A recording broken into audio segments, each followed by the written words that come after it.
My dear soul, may I have your permission to share something with you? Something that has been shown to me not through books or sermons, but through decades of seeing beyond the veil that separates this world from what truly is. I ask this because what I'm about to reveal will challenge everything you've been taught about the nature of God. And I know that such words can feel like stepping into an abyss where all your certainties dissolve. For over 50 years, I have walked between worlds, not by choice, but by a gift that came like lightning in my childhood, forever changing how I perceive the divine. While others spoke of God from pulpits and pages, I have seen, felt, experienced the true essence of what we call the sacred. And what I have witnessed is both more beautiful and more terrifying than any doctrine dares to whisper. Are you someone who sits in places of worship feeling empty? Someone who recites prayers but senses they're speaking to an echo? Someone who has always felt that the God presented to you, distant, judgmental, separate from your daily struggles, is somehow incomplete? If you are nodding in recognition, then this message has found its way to you for a reason that goes deeper than coincidence. The God you were taught about exists in fragments, like looking at the ocean through a keyhole. But what if I told you that in the next few minutes, that keyhole will become a doorway? What if the very essence of divine consciousness is not what religions have painted for centuries, but something so intimate, so woven into the fabric of your being that you've been swimming in it without knowing you were wet? This is not comfortable knowledge, my friend. It requires you to release the safety of inherited beliefs and step into the wild territory of direct knowing. But here's what I promise you. By the time we reach the end of this journey together, you will feel something shift in the deepest chambers of your soul. You will understand why you've always felt that hunger for something more authentic, more alive than Sunday morning sermons. The universe conspired to bring you here, to this moment, because your soul is ready for what most people spend lifetimes avoiding: the truth about what God really is. Not the God of reward and punishment. Not the God who sits somewhere above the clouds keeping score of your mistakes, but the God that pulses through your heartbeat right now as you listen to these words. Before we dive deeper into this sacred territory, I want you to know that this wisdom is rarely spoken aloud in spiritual circles. Too many institutions depend on keeping the divine mysterious, distant, requiring intermediaries. But the seers, the visionaries, those of us who have been given eyes to see, we know something different. And if this resonates with the part of you that has always suspected there's more to the story, I invite you to subscribe to this space. Here, we speak the truth that others whisper only in shadows. Let me tell you about the first time I truly saw. I was 12 years old, standing in my grandmother's garden in Bulgaria, when the world suddenly cracked open. Not like a door opening, but like an egg breaking from the inside, revealing a reality so vast and intimate that I fell to my knees, weeping. What I saw in that moment wasn't a being on a throne, wasn't a father figure with a flowing beard.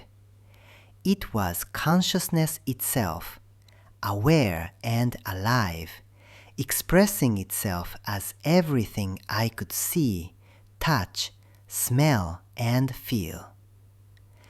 The flowers weren't just touched by God. They were God expressing as flowers. The earth beneath my feet wasn't created by God. It was God dreaming of being earth.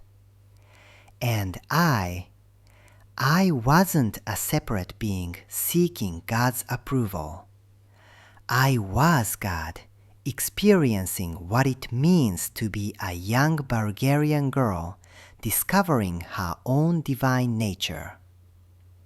This revelation shattered every concept I had inherited about worship, prayer, sin, and salvation.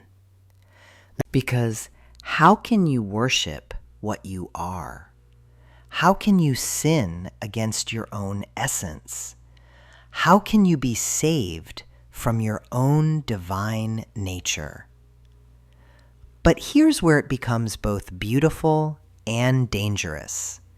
If this is true, if God is not separate from creation, but is creation itself, awakening to its own nature, then everything changes. Your relationship to suffering transforms. Your understanding of purpose shifts. Your connection to other beings becomes sacred in ways that make traditional morality seem like finger painting compared to the Sistine Chapel. Yet, this knowledge can also feel like a curse, because once you see it, you cannot unsee it.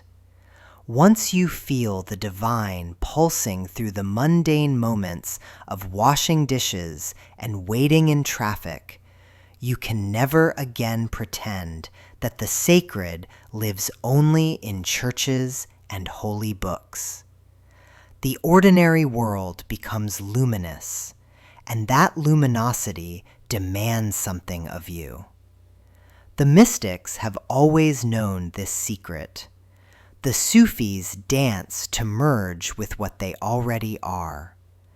The Hindu sages speak of Brahman, the ultimate reality that is both transcendent and immanent.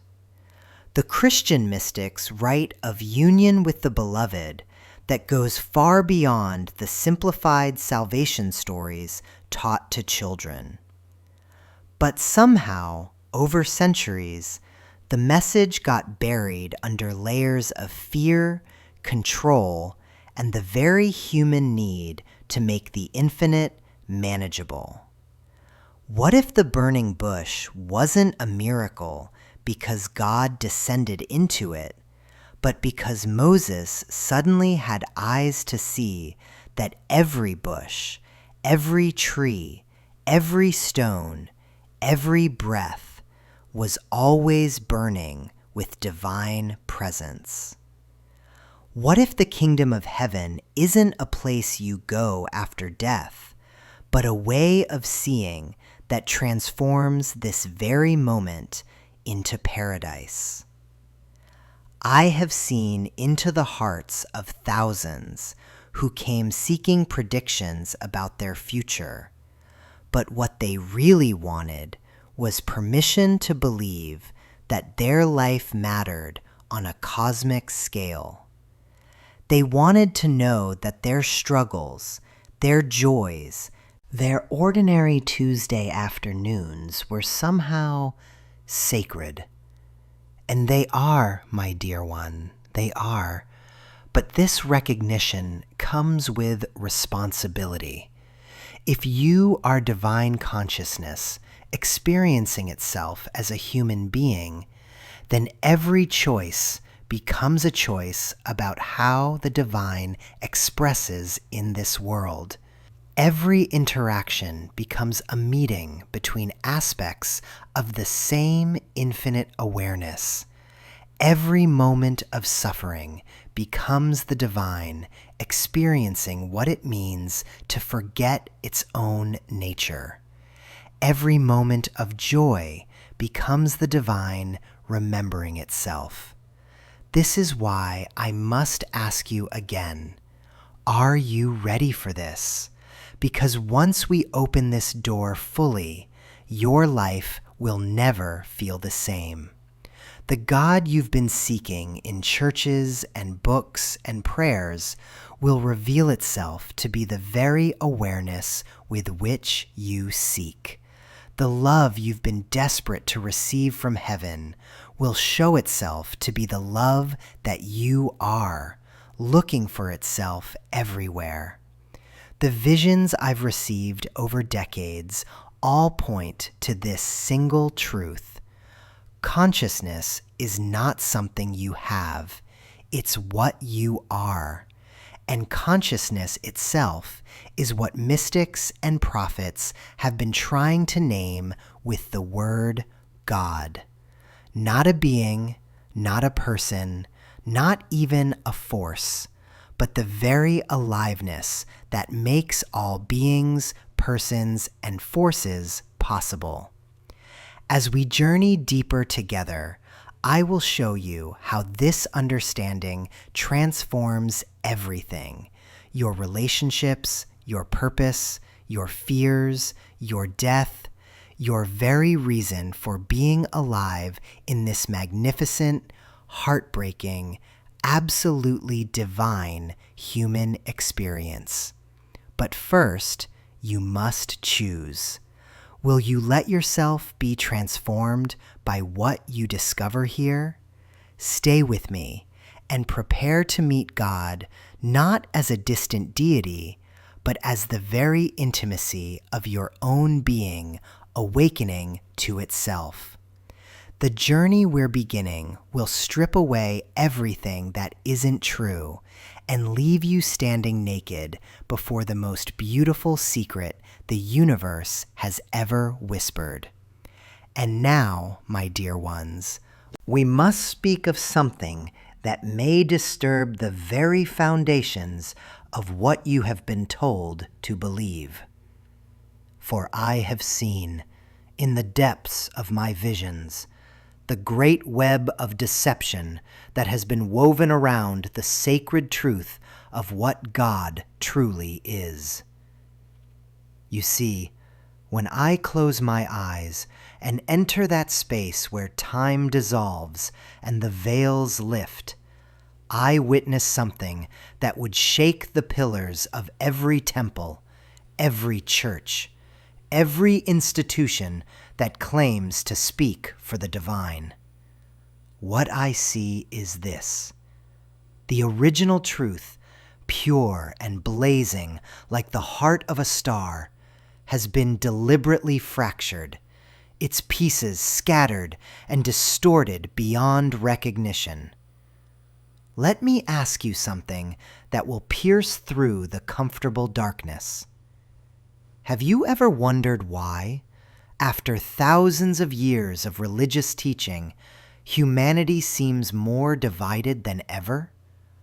Why those who claim to follow the same God wage wars against each other? Why the very institutions that promise salvation often leave souls feeling emptier than when they began their search?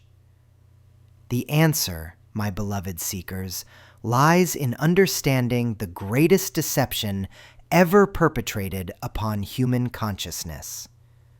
For what you have been taught as God is not God at all, but a carefully constructed phantom designed not to liberate your spirit, but to chain it to systems of control.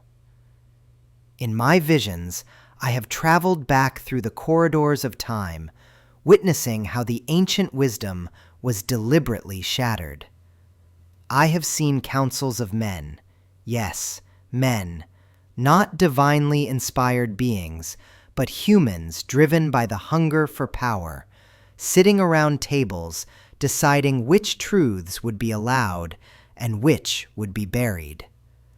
I have watched as they took the living fire of direct spiritual experience and transformed it into rigid dogma, cold stone where once there burned the flame of pure knowing.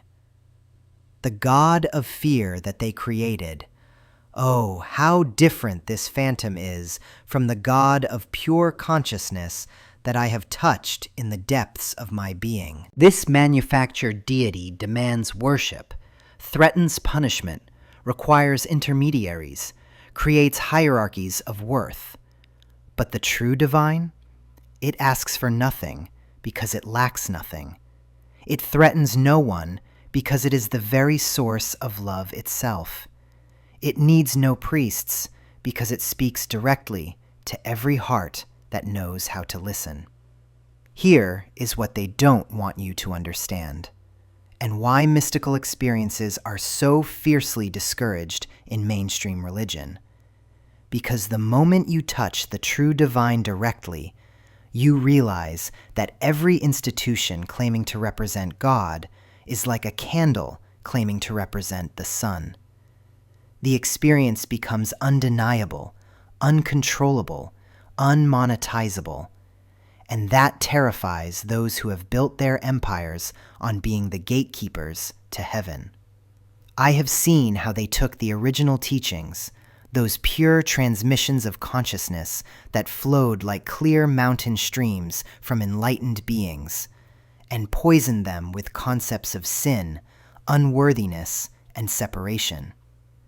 Where the mystics taught unity, the institutions created division. Where the awakened ones spoke of love as the fundamental force of existence, the religious machinery manufactured fear as a tool of compliance. But here is what makes my heart weep for humanity. Even within these corrupted systems, fragments of the original truth persist, like seeds buried under concrete, waiting for the right conditions to crack through and reach toward light. You can find them if you know how to look, in the mystical branches that every religion tries to suppress, in the words of the saints who spoke too honestly for comfort, in the moments when even the most controlling doctrine accidentally points toward the infinite. The pattern is always the same, my dear ones. First, a being touches the divine directly and tries to share that experience. Then, followers gather around these teachings.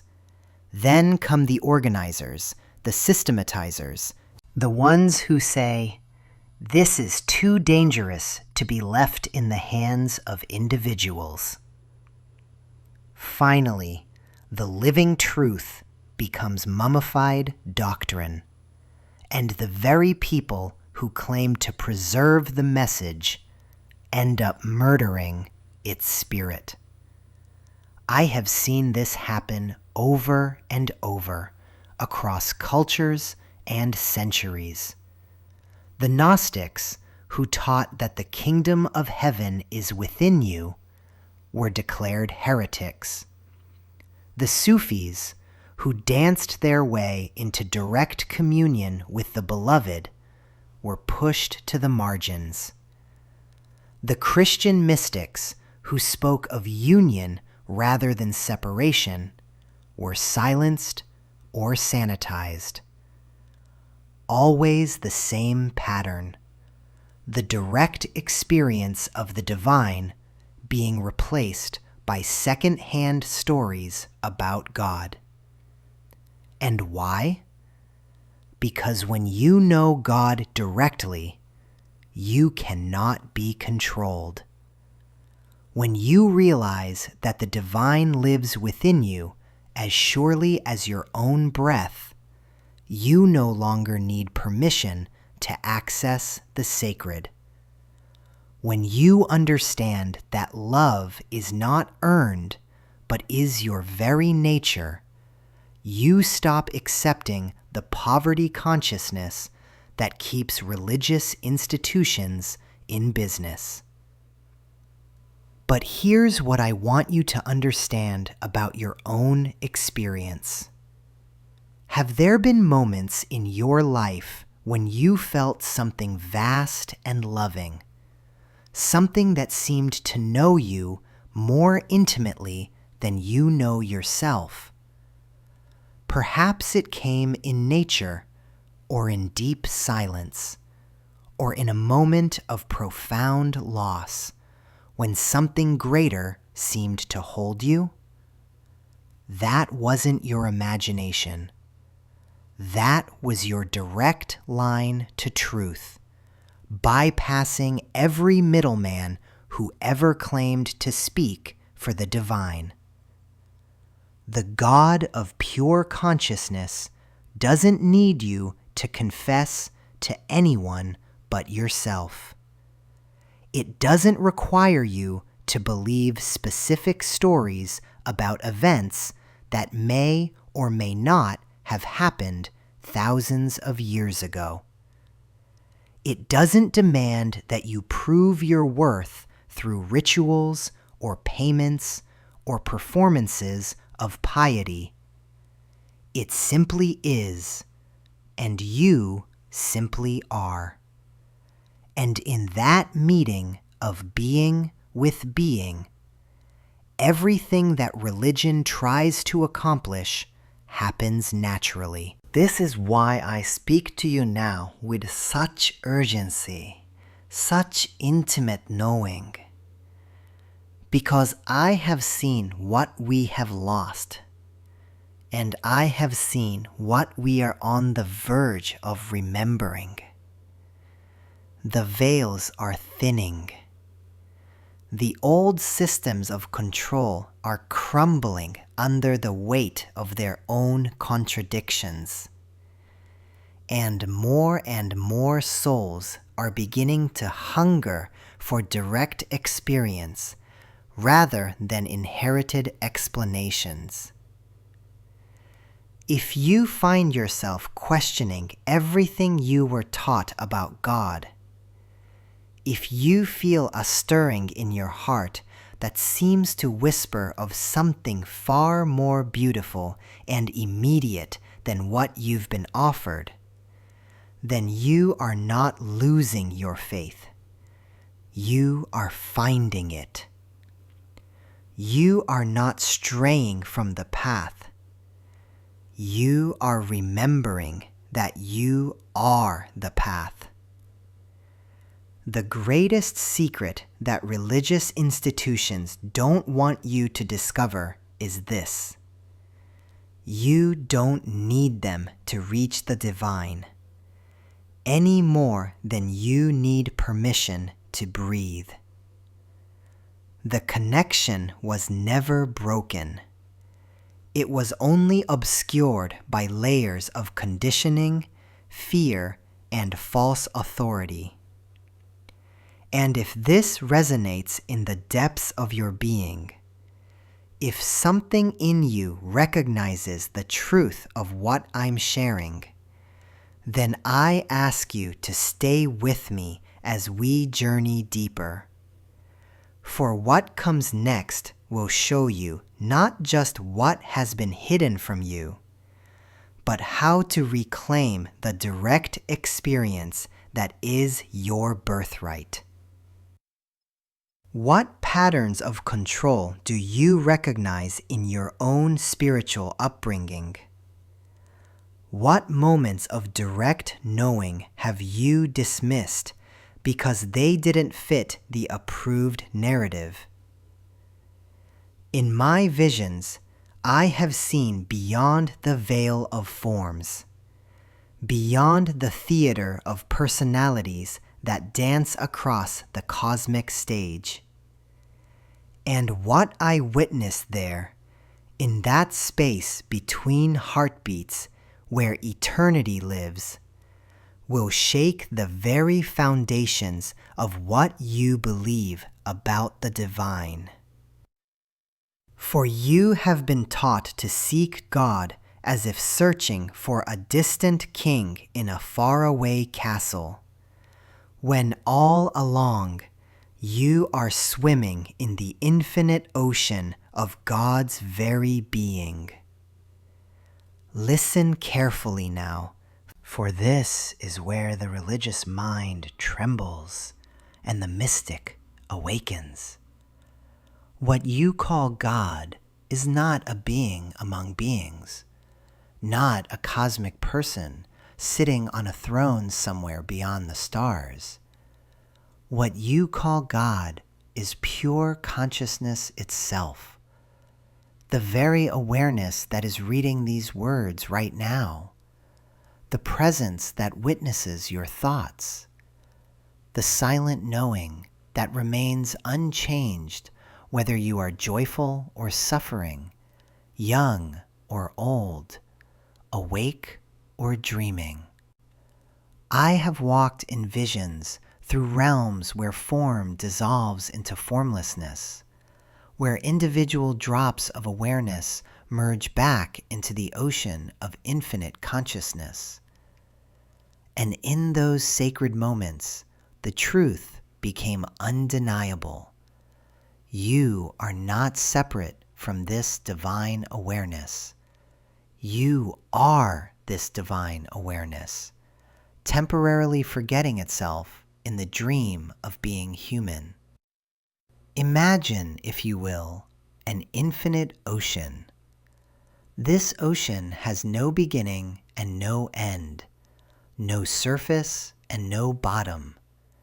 It simply is, eternal and boundless.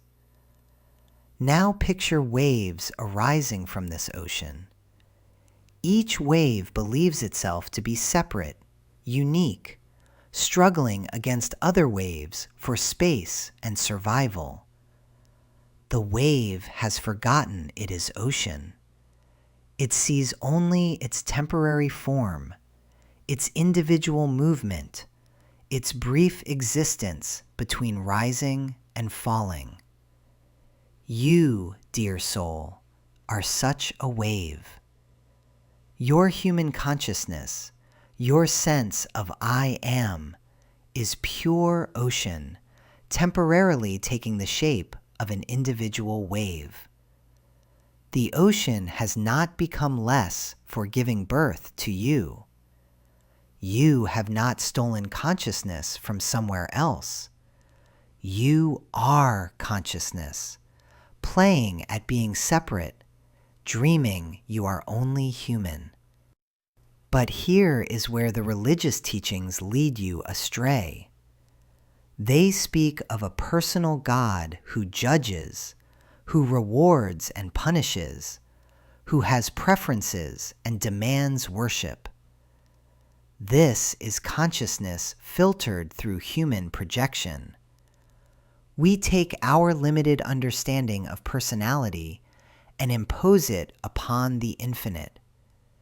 It is like a wave declaring the ocean must be exactly like a wave, only bigger and more powerful. I have seen in my deepest visions that consciousness itself has no personality, no preferences, no agenda. It simply is, aware, present, allowing all experiences to arise within it like dreams arising in a sleeping mind. This pure awareness is what the ancient mystics called the Absolute, the Brahman, the Tao, the nameless source from which all names and forms emerge. When you pray to God as a separate being, you are like someone standing by the ocean, crying out to find water. When you fear God's judgment, you are like a wave afraid of its own ocean. When you seek God's love, you are consciousness seeking to love itself.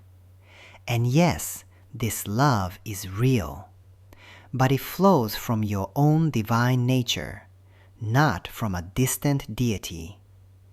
Do you feel the shift happening in your understanding? Can you sense how this changes everything about your relationship with the sacred? If this recognition is stirring something deep within you, something that feels both terrifying and liberating, then share this message with someone whose spiritual journey you care about. Sometimes we need to hear these truths reflected through different voices before they can fully penetrate the layers of conditioning. In my visions, I have witnessed moments when human consciousness realizes its true nature. It is like watching a mirror suddenly recognize it is not the images it reflects, but the very capacity for reflection itself. In that moment of recognition, all seeking stops. The wave remembers it is ocean. The drop dissolves back into the infinite sea. This is why your most profound spiritual experiences often feel like coming home rather than discovering something new. In meditation, when thoughts become still and you rest in pure awareness, you are not reaching up to touch God. You are resting as God's own consciousness, temporarily forgetting the dream of separation. Think of your awareness right now as you listen to these words. Notice that this awareness remains the same whether you are thinking about yesterday or tomorrow, whether you are experiencing pleasure or pain. This unchanging witness, this silent presence that knows but is never known as an object, this is not your awareness. This is divine awareness, temporarily focused through what you call your mind. But the churches, the temples, the religious institutions, they cannot control infinite consciousness. They cannot create hierarchies in the ocean of being. They cannot sell you access to what you already are. So they teach you to worship consciousness as if it were separate from you, to fear the very awareness that is your deepest nature, to seek outside yourself for the presence that never left you. I have seen the sorrow in the spirit realm when souls spend lifetimes seeking what they already possess, praying to what they already are, begging for love from their own infinite nature. It is like watching someone search desperately for their glasses while wearing them, or seek water while standing in a river. The mystics throughout history have tried to tell you this truth, but their words get buried under layers of interpretation and institutionalization. When Jesus said, "The kingdom of heaven is within you," he was pointing to consciousness itself. When Buddha spoke of the deathless awareness that witnesses all phenomena, he was describing this same divine presence. When the Sufi poets sang of union with the beloved, they were celebrating consciousness, recognizing itself. Notice how this feels different from the God you were taught to fear or appease. This God, pure awareness itself, requires no worship, offers no judgment, makes no demands. It simply is what you are in your deepest essence. It is closer to you than your own breath, more intimate than your own thoughts, because it is the very space in which your breath and thoughts arise.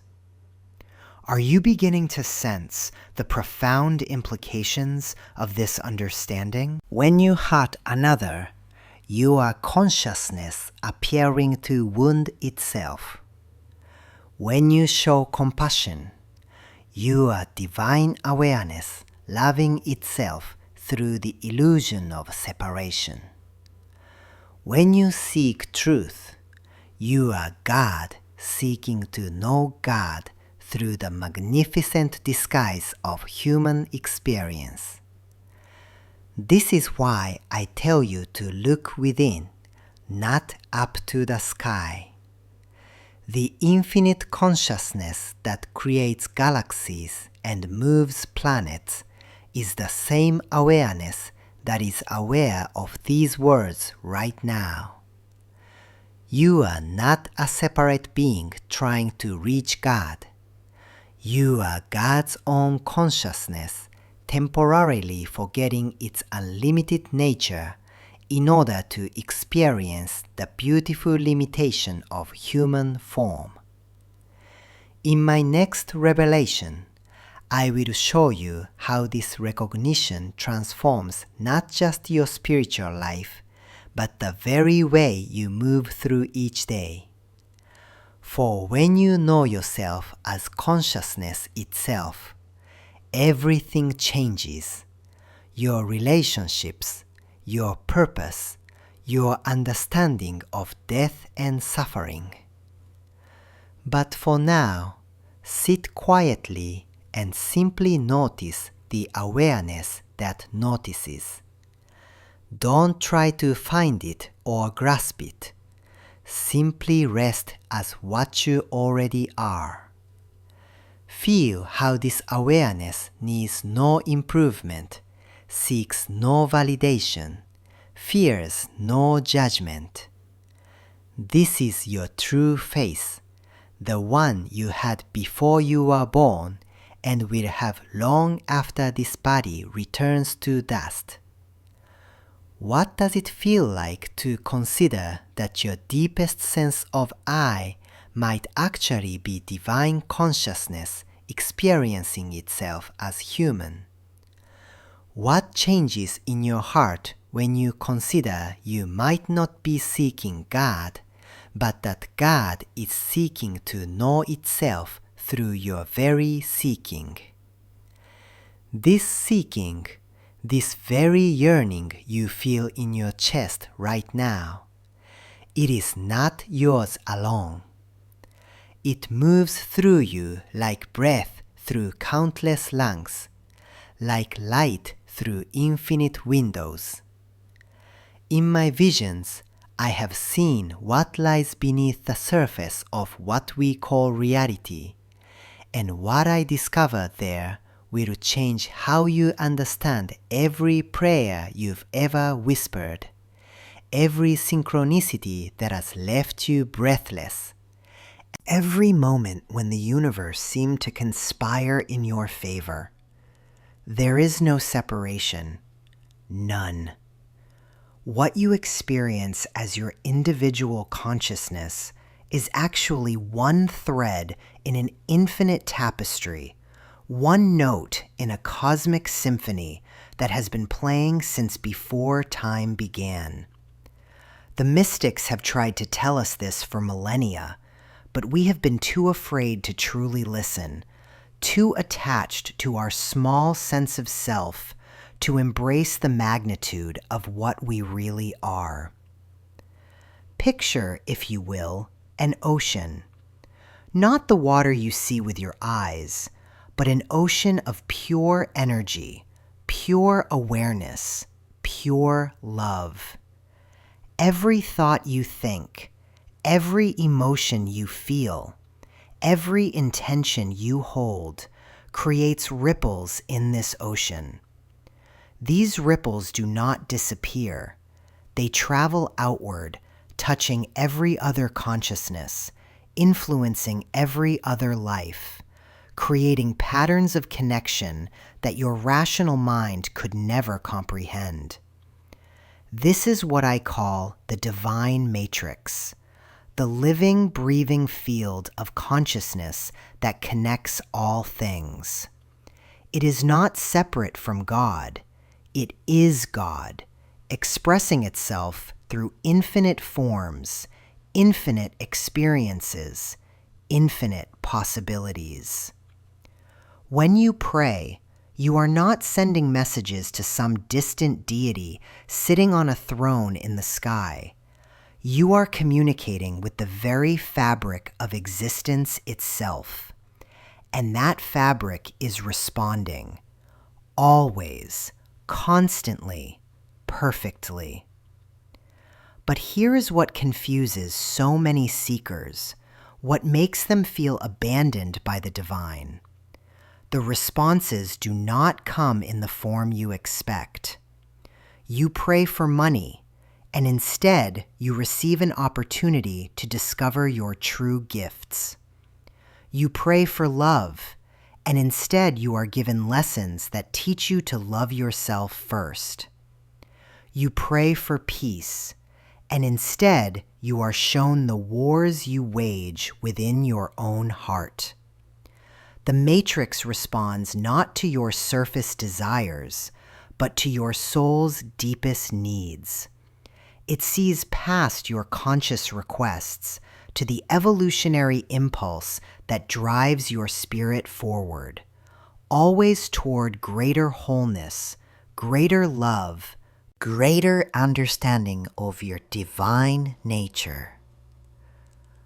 I remember a vision that came to me many years ago.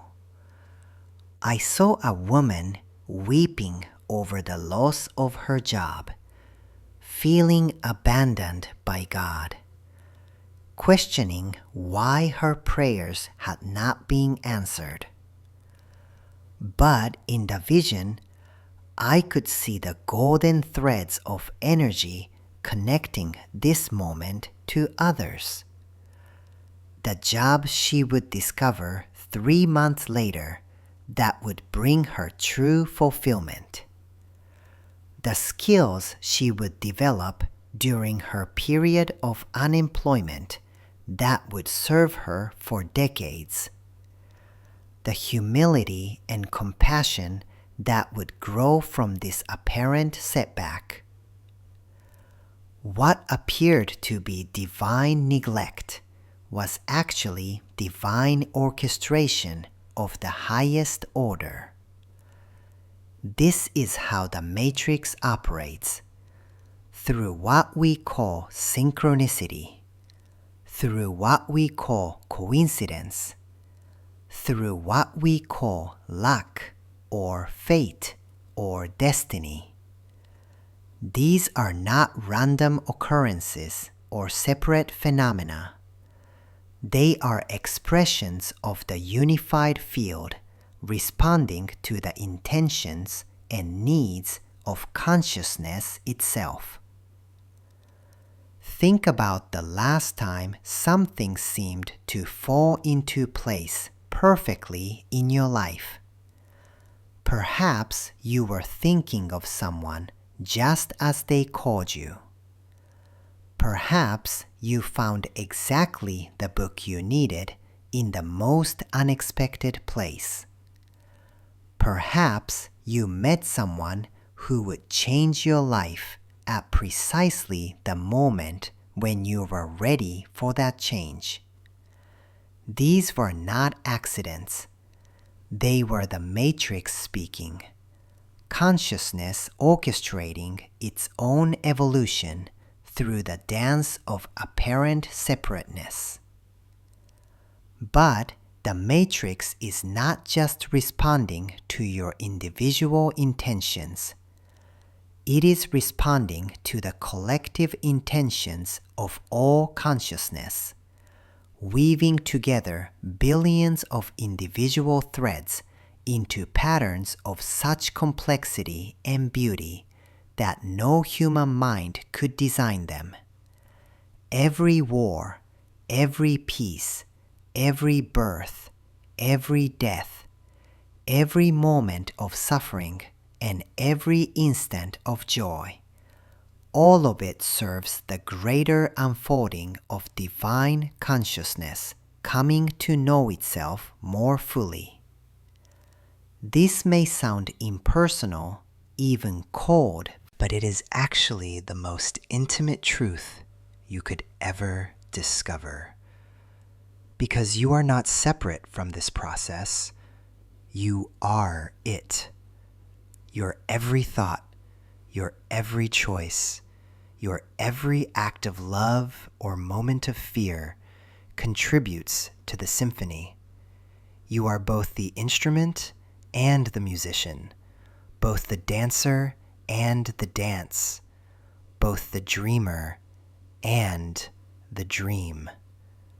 When you begin to perceive this truth, everything changes. Your prayers become less about asking for things to be different and more about aligning with what wants to emerge. Your relationship with difficulty transforms from resistance to curiosity. What is this experience trying to teach me? How is this serving my evolution? What gift is hidden within this challenge? Most importantly, you begin to understand that you are never alone, never forgotten, never unsupported. The same intelligence that orchestrates the movement of galaxies is orchestrating the circumstances of your life. The same love that holds the atoms together is holding you together. The same creative force that births stars is birthing new possibilities through your very existence. But here is what you must remember, and this is crucial. You cannot manipulate the matrix. You cannot use this understanding to try to control outcomes or force the universe to give you what you want. The matrix responds to authenticity, to genuine need, to sincere intention aligned with your highest good and the highest good of all. Any attempt to use spiritual knowledge for purely selfish gain will meet with frustration, because the matrix sees through the ego's games. Instead, your role is to become increasingly transparent to divine will, increasingly sensitive to the subtle currents of energy that are always flowing through you. Notice the impulses that arise spontaneously in your heart. Pay attention to the opportunities that present themselves repeatedly. Trust the synchronicities that seem to be guiding you towards something you cannot yet see clearly. The matrix is always speaking to you, always guiding you, always loving you into your highest possibility. But it speaks in the language of energy, not words. It guides through feeling, not explanation. It loves through experience, not concept. As you sit with this understanding, feel into the truth of your interconnectedness. Feel how your breath connects you to every plant on earth. Feel how your thoughts touch the consciousness of everyone you have ever loved. Feel how your very existence contributes something unique and irreplaceable to the cosmic story that is unfolding.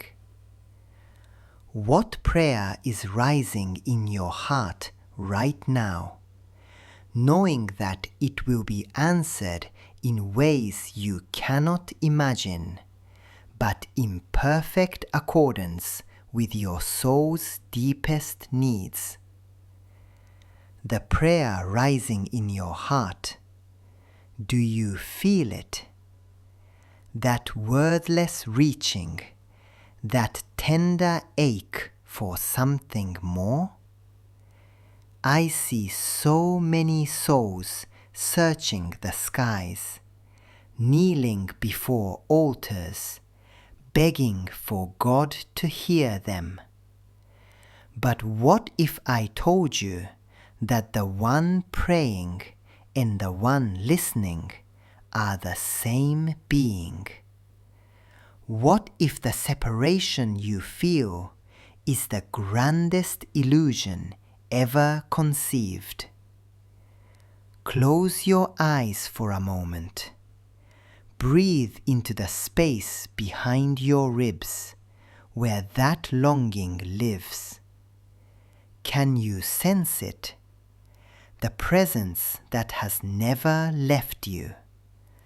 Not for 1 second of your existence has the divine been absent from you, because you are not separate from what you seek.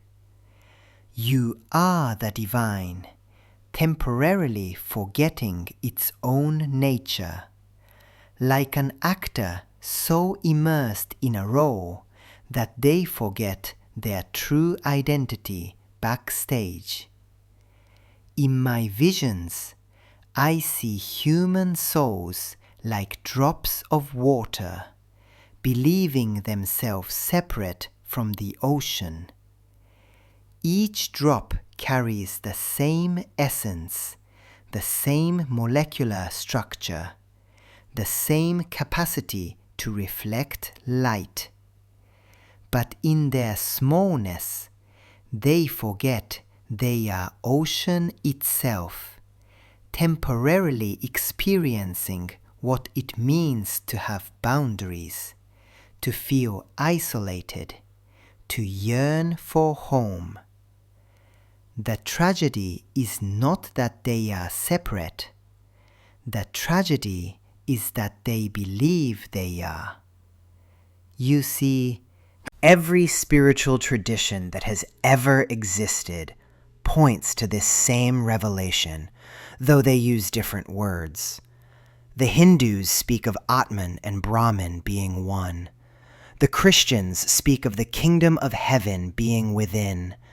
The mystics of every path describe that moment when the seeker realizes there was never anything to seek, because what they sought was the very consciousness doing the seeking. This is not philosophy.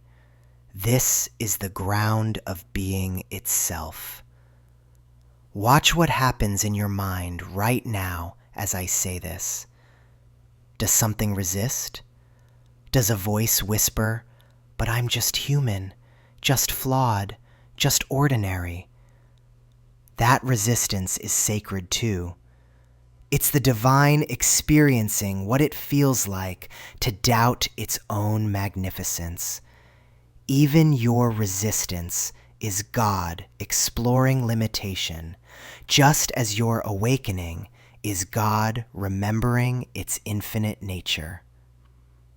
Think of your body for a moment. Are your liver cells separate from your heart cells? Are your neurons distinct from your blood vessels? Each cell has its unique function, its particular gifts, yet they all participate in the one body that you are. In the same way, you are like a single cell in the infinite body of divine consciousness. You have your particular perspective, your unique experiences, your individual story, but you are never separate from the whole that contains and sustains you. This is why searching for God outside yourself creates such profound spiritual suffering. It's like your hand trying to find your body by reaching into the world. The hand is already part of what it seeks. When you pray to a God out there, when you beg for love from a source you believe is separate, you create the very distance that causes your pain. Not because God is withholding, but because you're looking away from where the treasure has always been. I see this clearly now. Every human experience, every emotion you've ever felt, every thought that has moved through your mind, every sensation in your body, all of it is the divine experiencing itself subjectively through the unique lens of your individual existence. Your joy is God tasting sweetness. Your sorrow is God learning about loss. Your love is God exploring connection. Your fear is God investigating what it might feel like to be vulnerable. Nothing you have ever experienced has been separate from the sacred. Not your mistakes, not your shame, not your moments of feeling lost or broken. These too are holy explorations. Divine consciousness investigating every possible texture of existence through the magnificent instrument of your humanity. But here comes the part that frightens most people. If you are not separate from God, if you are divine consciousness itself, then you can no longer play small. You can no longer hide behind the story that you're just a victim of circumstances, just a powerless human hoping for salvation from somewhere else. You must take responsibility for the creative power that moves through you, for the reality you're participating in creating moment by moment. This terrifies the ego, that part of you that has built its entire identity around being separate, special, different, lacking. The ego whispers, if I'm divine, then why do I still struggle? Why do I still feel pain? Why haven't I transcended all my human limitations? But these questions come from misunderstanding what divinity actually means in its embodied form.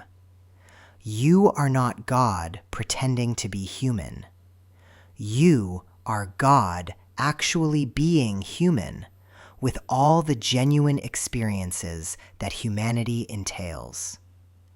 The divine has not made a mistake in creating limitation, emotion, physical sensation, even spiritual confusion. These are not obstacles to overcome.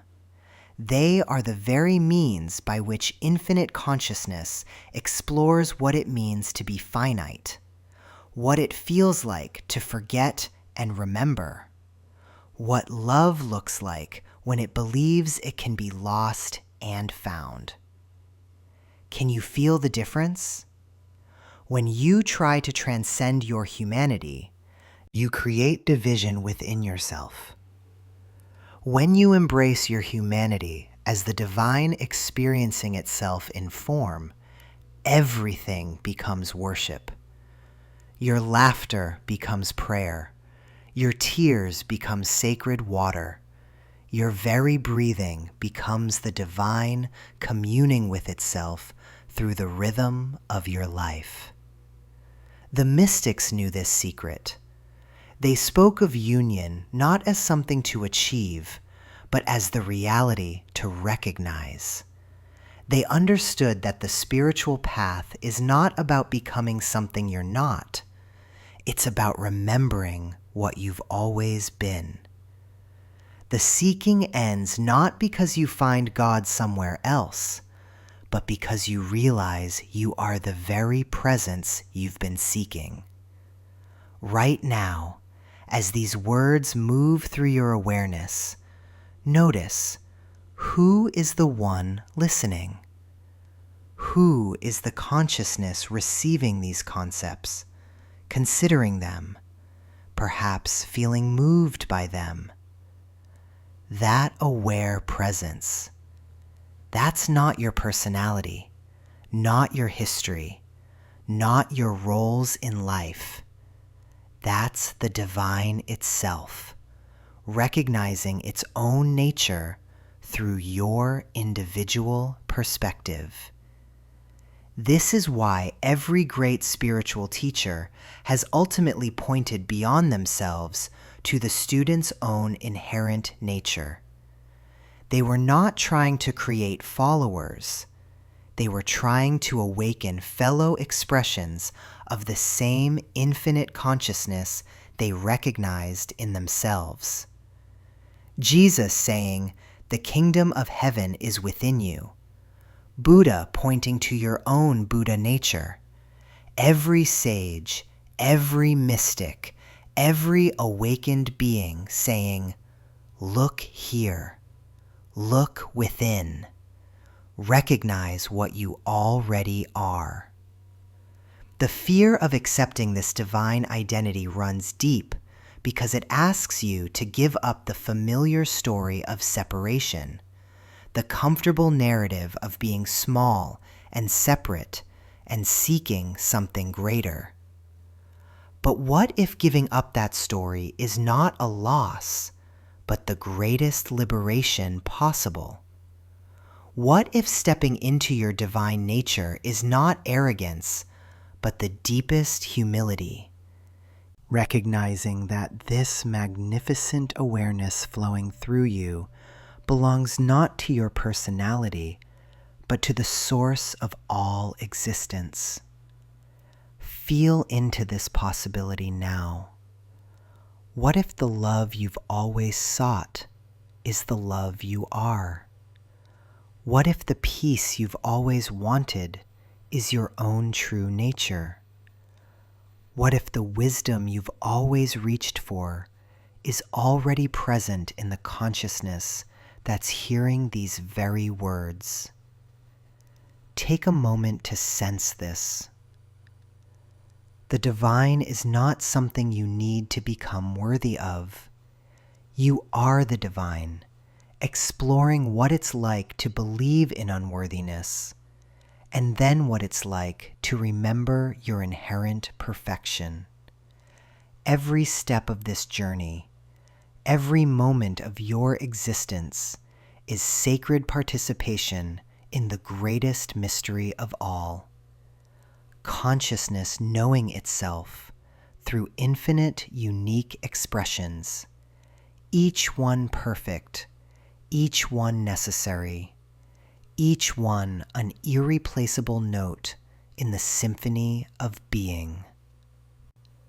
This brings us to perhaps the most profound revelation I have witnessed through the veil.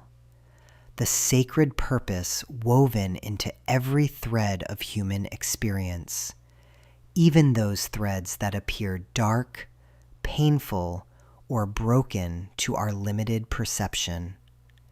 Listen carefully, my dear ones, because what I am about to share may challenge everything you have been taught about suffering, about challenges, about the experiences you have labeled as negative in your life.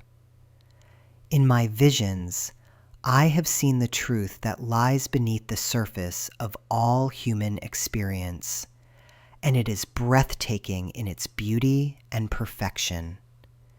You see, from our human perspective, we experience pain, loss, trauma, and difficulty as problems to be solved, obstacles to be overcome, punishments to be endured. We have been taught that suffering is the opposite of divine love, that challenges are signs we have somehow failed or fallen from grace.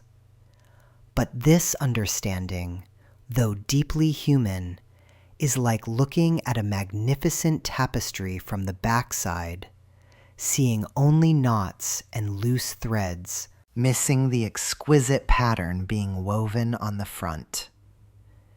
In the deepest states of vision, when the boundaries between dimensions dissolve completely, I have witnessed suffering for what it truly is. Divine consciousness deliberately exploring the experience of separation, limitation, and forgetting, so that it might know itself more completely through the journey of remembering and returning home. Think of it this way. If you were an infinite, all-knowing, all-loving consciousness, how would you experience the joy of discovery? How would you feel the ecstasy of love if you had never known its absence? How would you understand the depth of your own light if you had never experienced what it feels like to believe you are lost in darkness? This is why consciousness chooses to fragment itself into billions of apparently separate experiences, to forget its own divinity, to experience limitation, fear, and pain, not as punishment, but as the most profound act of love imaginable. Every human experience, every challenge, every moment of suffering is consciousness courageously exploring what it feels like to be temporarily separated from itself, so that it can rediscover its own infinite nature through the magnificent journey of awakening. Your greatest traumas, the experiences that have wounded you most deeply, are not random accidents or cruel punishments. They are sacred invitations, precisely chosen by your own divine essence before you incarnated, as the most direct pathways back to remembering who you truly are. The experience that broke your heart open was actually consciousness preparing you to hold more love than you ever thought possible. The loss that brought you to your knees was your own divine wisdom creating the perfect conditions for you to discover the unshakable foundation of being that no external circumstance can ever touch. I have seen this truth over and over in my visions. Souls before incarnation, radiant with love and wisdom, carefully selecting their life experiences with the precision of a master artist choosing colors for a masterpiece. They choose difficult parents not to be punished, but to learn unconditional love. They choose physical challenges not to suffer, but to discover the infinite strength of spirit. They choose heartbreak not to be wounded, but to have their hearts cracked open wide enough to hold the love of the universe. This understanding transforms everything about how we relate to what we call karma. Most teachings present karma as a system of reward and punishment, as if the universe were keeping score of our good and bad deeds, doling out consequences accordingly. But this is such a limited understanding of what karma truly is. Karma is not punishment.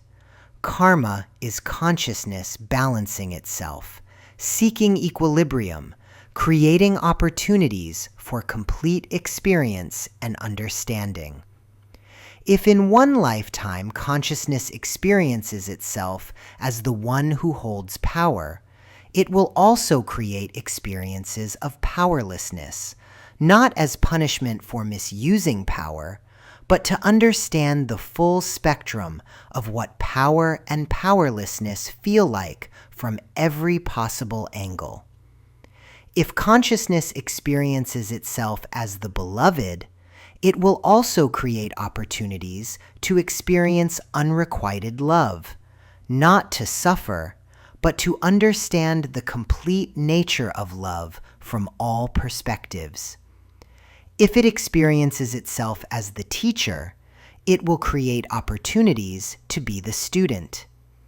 If it experiences abundance, it will also taste scarcity, not as cosmic justice, but as cosmic completion.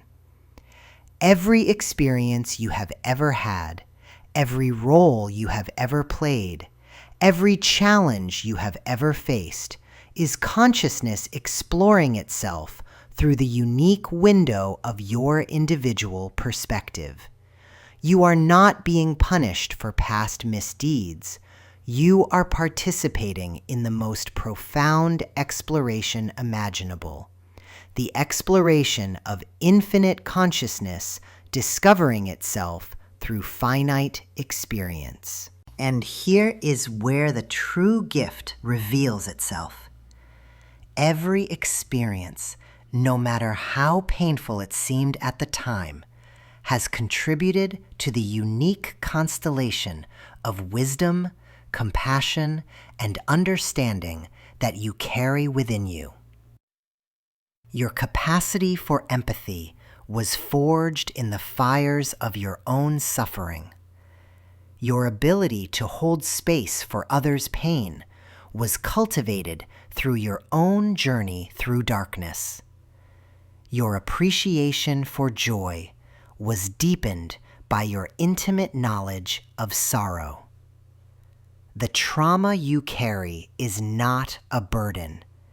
It is a badge of honor, evidence that you were brave enough to take on one of consciousness's most challenging assignments, the assignment of experiencing separation so profoundly that your eventual remembering of unity would be earth-shaking in its power and beauty.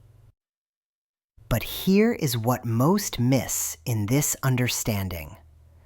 Recognizing the sacred purpose of suffering does not mean we should seek it out or remain passive in its presence. Understanding that challenges are opportunities for awakening does not mean we should not work to heal trauma or change difficult circumstances. The recognition of divine purpose within human experience is an invitation to transformation, not to resignation. When you understand that your pain serves a sacred purpose, you can begin to work with it as an ally rather than fighting it as an enemy. When you recognize that your challenges are precisely calibrated opportunities for growth, you can approach them with curiosity rather than resistance. When you see that your limitations are consciousness exploring the experience of boundaries, you can begin to expand those boundaries with conscious intention rather than unconscious struggle. This shift in perception is where true healing begins. Not in trying to eliminate all difficulty from your life, but in recognizing the divine intelligence that orchestrates every experience for your highest awakening. Your job is not to avoid the human experience, but to bring divine awareness into human experience. To be both fully human and fully divine simultaneously. Take a moment now to consider your own greatest challenge, your deepest wound, the experience in your life that has caused you the most pain. Can you sense, even for a moment, the possibility that this experience was not random, not punishment, but a sacred assignment chosen by your own divine essence as the most direct path to your awakening? Can you feel how this experience, painful as it was, has contributed to the depth, wisdom, and compassion that you now carry? This is the hidden gift within your greatest trauma. It is the crucible in which your most profound spiritual gifts were forged. Share this understanding with someone who needs to hear it, someone who is struggling to make sense of their pain, someone who could benefit from seeing their challenges through divine eyes rather than purely human ones. In recognizing the sacred purpose of all experience, we begin to participate consciously in consciousness's grand exploration of itself, bringing divine awareness to human experience and human experience to divine awareness. Now comes the sacred teaching I have held closest to my heart, dear ones. For what is the purpose of understanding divine consciousness if we cannot live it? What good are these revelations if they remain trapped in the mind, never flowering into the reality of our daily existence? I have watched souls struggle for decades, searching for God in temples and books, while the divine presence breathes within their very being. They pray for miracles while being the miracle. They seek enlightenment while already being the light. This tragedy of separation has caused more suffering than any prophecy I have ever received. Listen carefully now, for I will share the practical pathways that were revealed to me in my deepest visions. Not complex rituals or elaborate ceremonies, but the simple art of recognizing what has always been present. These are not techniques to acquire something new, but methods to remember what you have temporarily forgotten. The first sacred practice is what I call the art of divine recognition. Throughout your ordinary day, pause and ask this single question: who is aware of this moment? Whether you are washing dishes, walking down the street, or sitting in traffic, there is an awareness present that notices everything. This awareness is not your personality, not your thoughts, not your emotional reactions. It is the divine consciousness using your human form as its window into this world. When you practice this recognition, something extraordinary begins to happen. You start to live from a completely different center. Instead of being lost in the drama of your thoughts and emotions, you begin to witness from the place of pure awareness. This witnessing consciousness is your divine nature in action.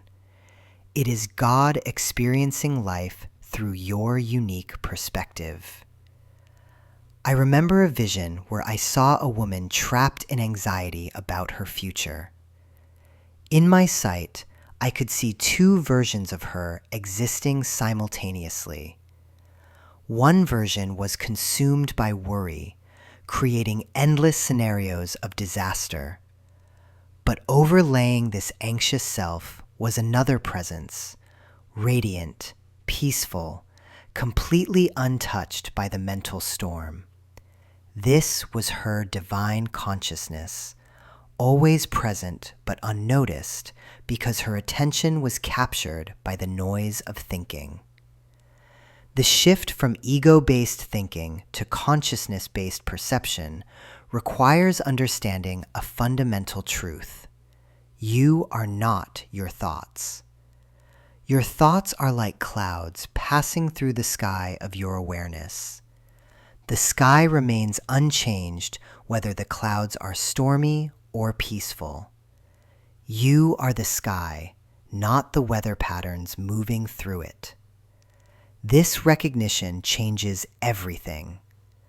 When difficult emotions arise, anger, fear, sadness, instead of believing, I am angry or I am afraid, you begin to witness, anger is present or fear is moving through. This subtle shift in language reflects a massive transformation in identity. You are no longer the victim of your emotional weather.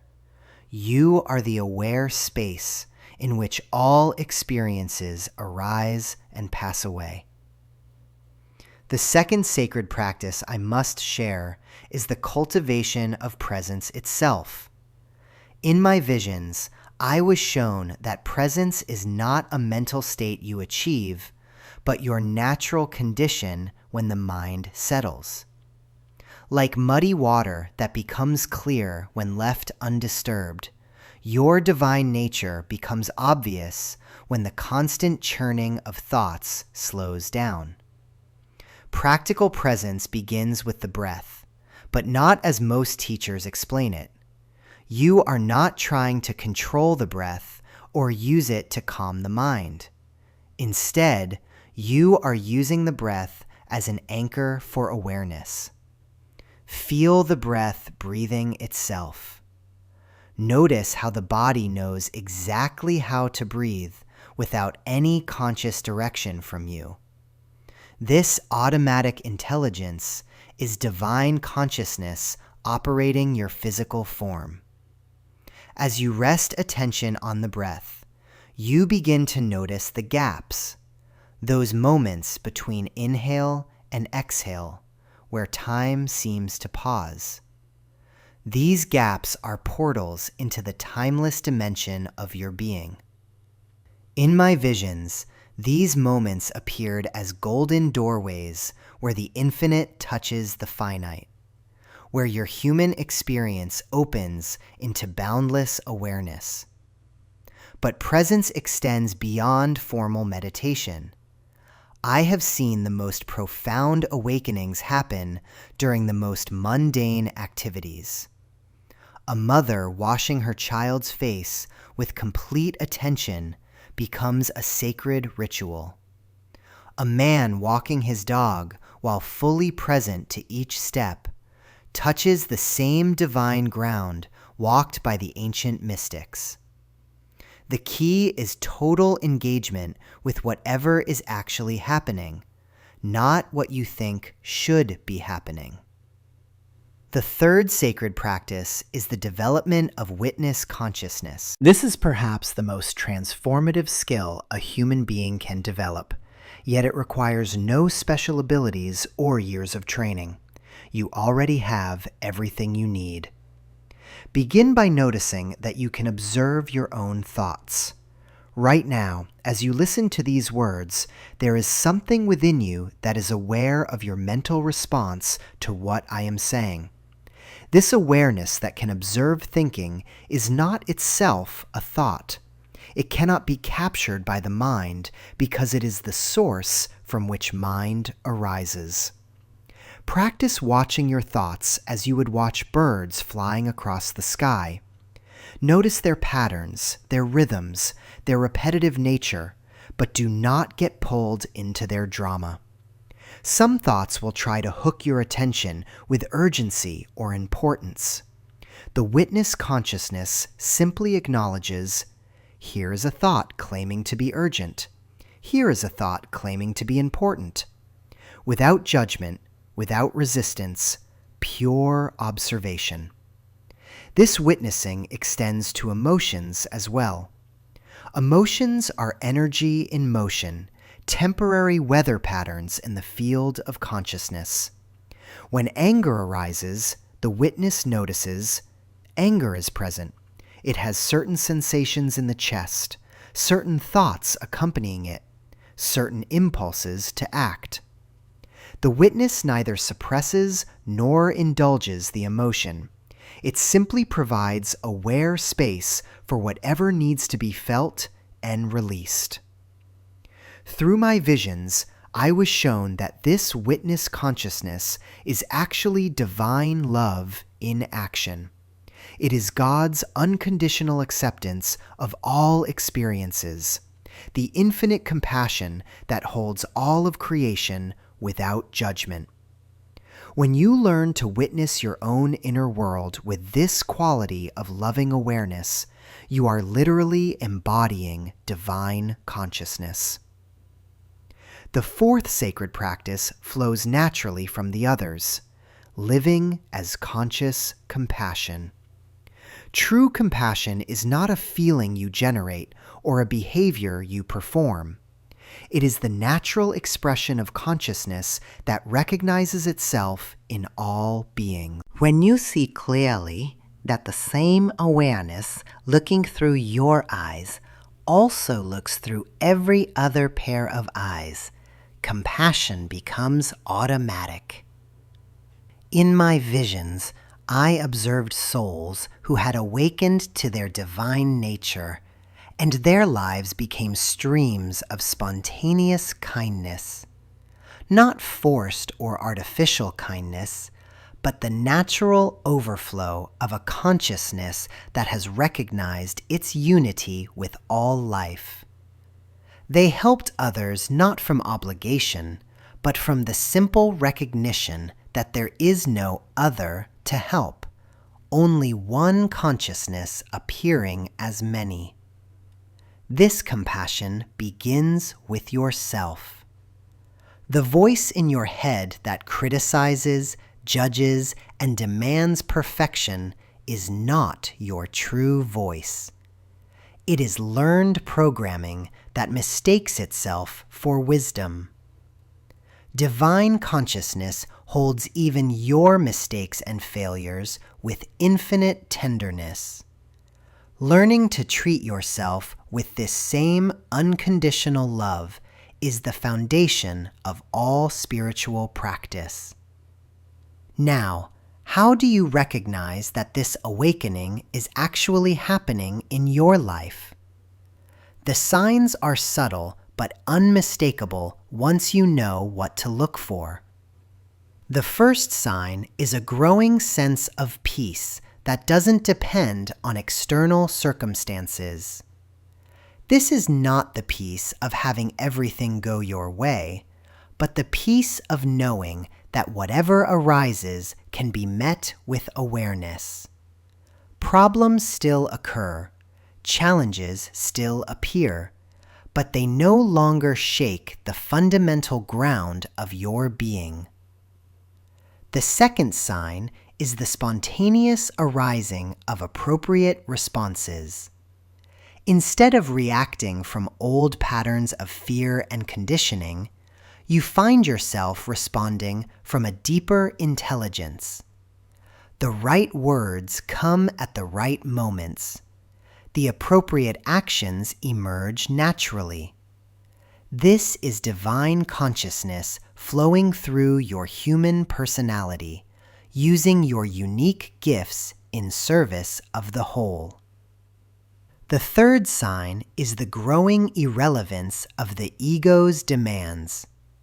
The constant need to be right, to be seen as important, to control outcomes begins to fade. Not because you have suppressed these impulses, but because you have found something infinitely more satisfying, the joy of conscious participation in the unfolding of life itself. Are you beginning to recognize these qualities stirring within yourself?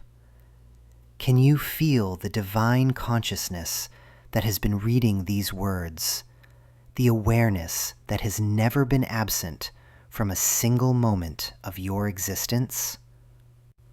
And now, dear soul, we arrive at the threshold of the ultimate truth, the revelation that transforms everything you have ever believed about yourself, about God, about the very nature of existence itself.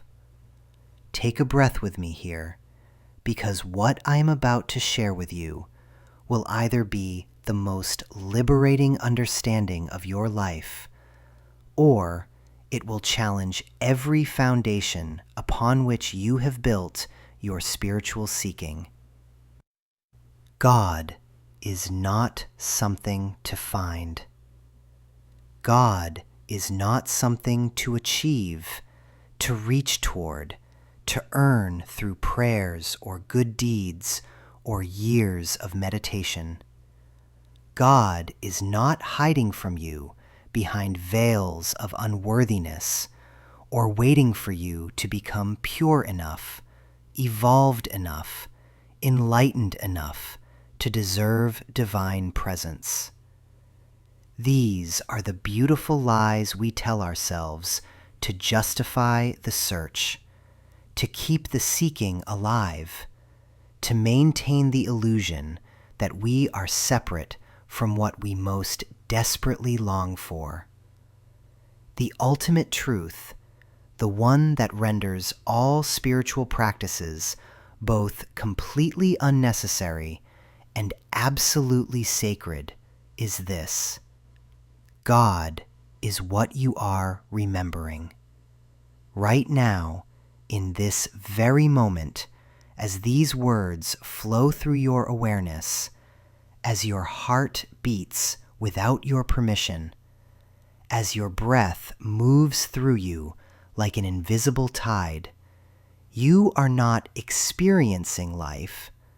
You are life experiencing itself through the magnificent aperture of your consciousness.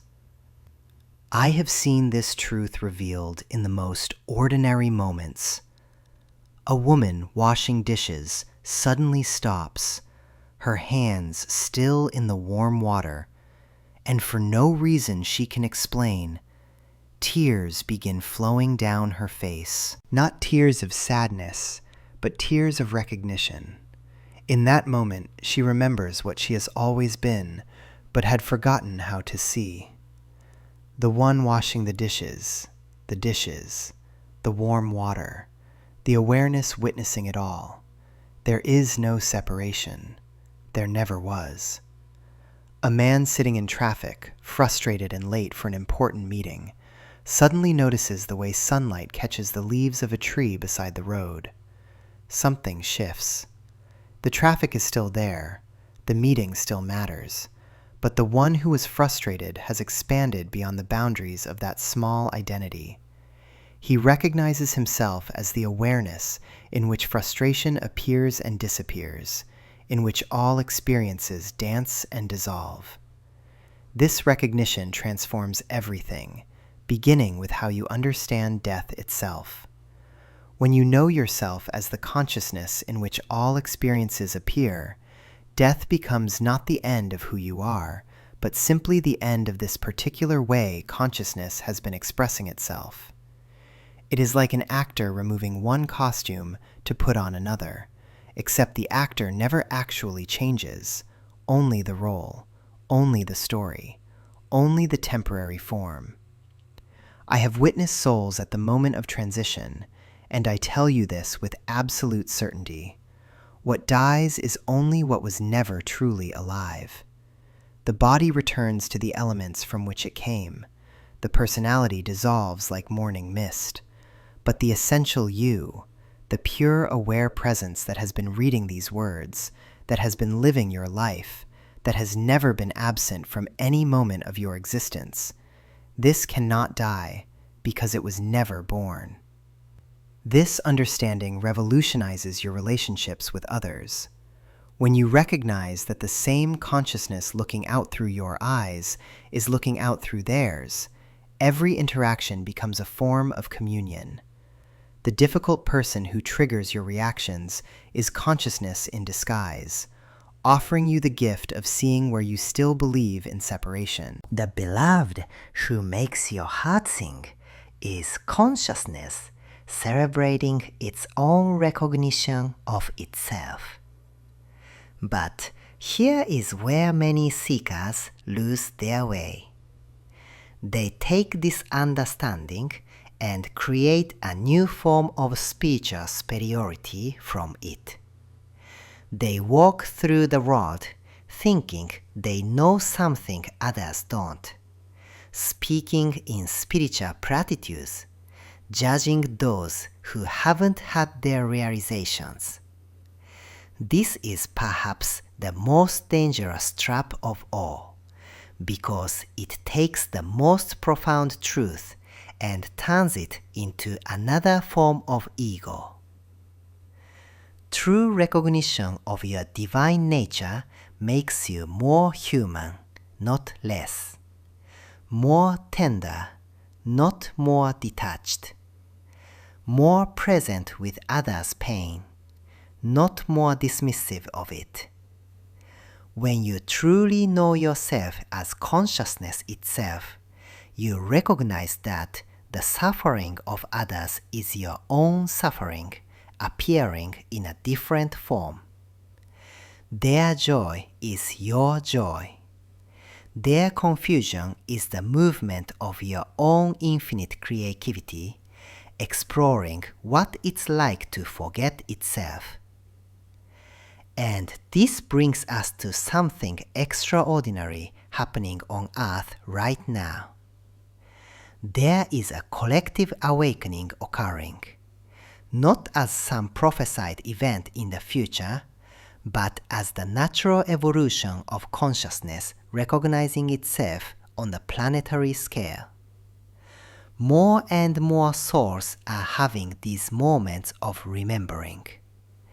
The structures built on separation, political, economic, religious, are being challenged by an emerging recognition of our fundamental unity.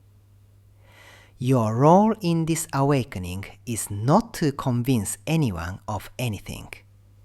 It is not to become a teacher or a healer or a spiritual leader, unless that calling arises naturally from the depths of your being. Your role is simply to embody this truth so completely that others begin to remember it in your presence. To live with such authentic peace that those around you feel permission to let down their guard.